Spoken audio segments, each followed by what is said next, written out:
Welcome to Make the Grade with the Success Doctor, Stephen Greene, where you'll discover actionable strategies to help your student to reach their academic goals, to excel at standardized testing, and to plan for the college admissions process painlessly. And now, here's your host, Dr. Stephen Greene. Hello, everyone. Dr. Stephen Greene, the Success Doctor, with the Make the Grade podcast. And today, I got a really interesting topic, I believe, for you.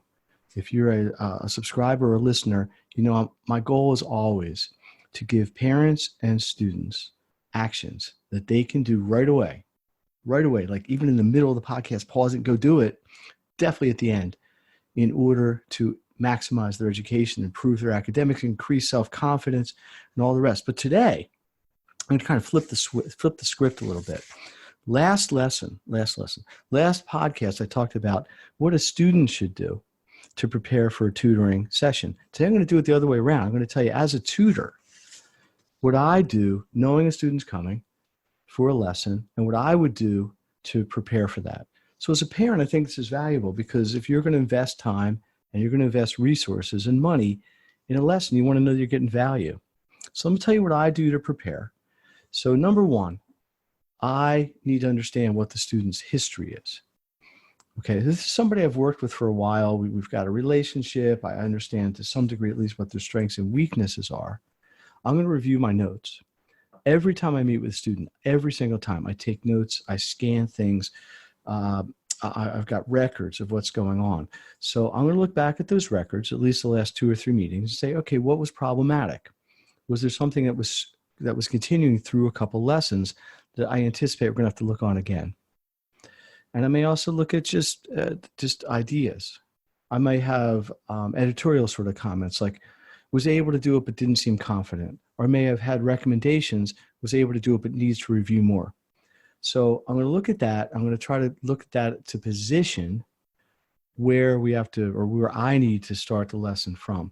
If it's a new student, a first-time student, maybe even a second-time one, not quite as much information to work with, but the idea is the same. I need to understand what the student's going to need, at least based on their history coming in.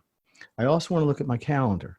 Do I know they have a test coming up, a quiz coming up, a paper coming up? If they're a test prep student, an SAT coming up, or an ACT coming up? What is the big event coming up? So overall, we're going to look at their history. We're going to try to anticipate any questions they're having. We're going to try to continue to smooth over any issues that have been running over time. So for example, let me give you an example. I had a student come earlier today, math student, taking a medium advanced class. Has always been problematic for them, math. They don't always understand the big ideas, and math tends to be foundational. So if you don't understand something day one, you're probably going to have a little bit of trouble day 3 or 4. So we've been simultaneously working on the present material and reviewing some of the past material that they're just simply not as sharp with. So I have a list. 3 meetings ago, we'd made a list of about 20 things that we'd have to review. And I said, hey, we're going to try to knock these 3 or 4 out today, assuming we can get through the present material as well. I had a ACT student even earlier today, before the other student, who I did the same thing with. They're very strong on a few aspects of the test, still not quite there on the science aspect of the ACT. So knowing that, I'm anticipating that we're going to be working on science more. So I looked back at what they did, looking at trends. They're getting so many right. What percentage? Typically getting 3 or 4 right out of 6 or 7 on a passage. And we're looking at that. The point is, I'm looking at the history. I'm looking at what's going on and what I anticipate to do, and if I can bring anything specific into that. Sometimes I need to reach out to a parent. Sometimes I would say, hey, look, did Billy do this between last week and this lesson? Did they do the work I asked them to do? Did they follow the protocol we had put in place? If they're following some of the study agendas like time management and information management, were they doing it? Were they compliant at home so we can go to the next level with that? Sometimes you need to talk to a teacher or email a teacher or communicate with a teacher because they're giving me direct, at the front, so to speak, information about what's going on in the class. The teachers are often an excellent resource because they're there if they're willing to help. Hey, we're doing this, our quiz is on this. The student doesn't seem to have mastered this aspect of it yet. You should really work on this. So that's another thing, is having an ongoing communication with allied professionals and parents, because we're all on the same team. We all want to help the student and make sure I'm up to date with all that. Sometimes there may be files I have to open. Everything nowadays, almost every student is somewhat technology tethered. They might have a tablet or a computer or a Chromebook, and sometimes we have to do the work on there. There's textbooks, there's other things that we have to use. So I'm using the time when a student gets here, hopefully just jump right in.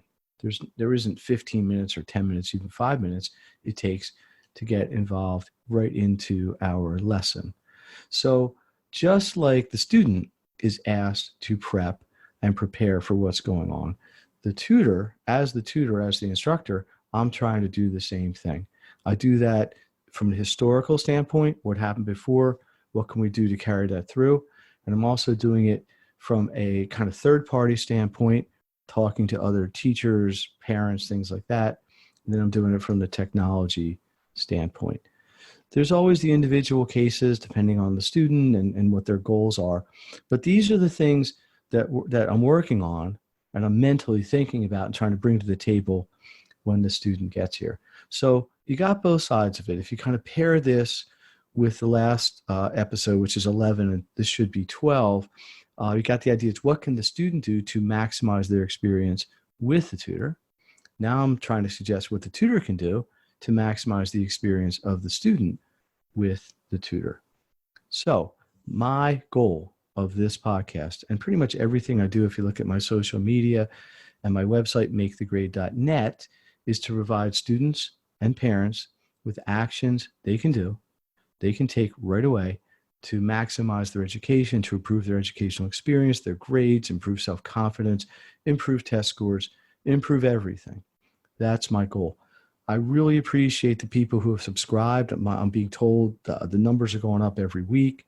It's great. The more we share this, the more that you can share this as listeners, the more hopefully self-reliant, independent, strong learners that are out there, because they're getting information I believe can really help them.